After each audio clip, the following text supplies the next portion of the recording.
നമ്മൾ പ്രകൃതിയിലോട്ടൊന്ന് നോക്കുക. പ്രകൃതിയിൽ വളരെ വശ്യമായിട്ടുള്ള മനോഹരമായിട്ടുള്ള പ്രകൃതി നമുക്ക് ഒരുപാട് ഉത്തരങ്ങൾ തരുന്നുണ്ട്. ഒരുപാട് ഉത്തരങ്ങൾ തരുന്നുണ്ട്. ഇപ്പം നിങ്ങൾ ഒന്ന് ആലോചിച്ച് നോക്കൂ.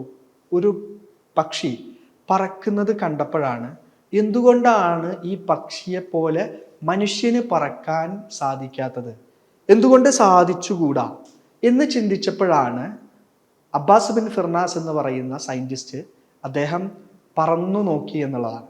വലിയ ഗോപുരത്തിന്റെ മുകളിൽ നിന്ന് അദ്ദേഹം ചിറക് വെച്ച് പറന്നു, കുറച്ച് സമയം പറന്നു, അങ്ങനെ അദ്ദേഹം ആ ഒരു അവസ്ഥയിൽ മരിച്ചു എന്നാണ് പഠിച്ചിട്ടുള്ളത്.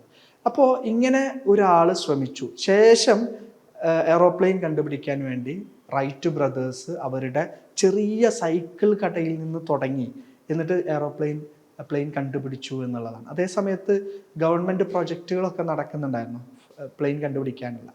പറഞ്ഞു വന്നത്, ഒരു മനുഷ്യൻ ചിന്തിക്കുകയാണ് എന്തുകൊണ്ട് എനിക്ക് സാധ്യമല്ല, എങ്ങനെയാണ് എനിക്ക് സാധ്യമാവുക.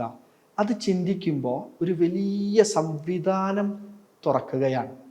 ഈ രൂപത്തിലേക്കുള്ള ചിന്തകളിലേക്ക് നമ്മൾ മാറേണ്ടതുണ്ട്. നമ്മളൊരു കാര്യം കാണുമ്പോൾ, പ്രകൃതിയിൽ കാണുന്ന സമയത്ത് ആ ഒരു കാര്യം നമ്മുടെ ജീവിതത്തിൽ നമ്മൾ മനുഷ്യരാശിക്ക് ഉപകാരപ്പെടുന്ന ഒരു സംവിധാനമാക്കി മാറ്റാൻ നമുക്ക് സാധിക്കും. കൃത്യമായി നിരീക്ഷണം, നല്ല ഒബ്സർവേഷൻ ഉണ്ടെങ്കിൽ.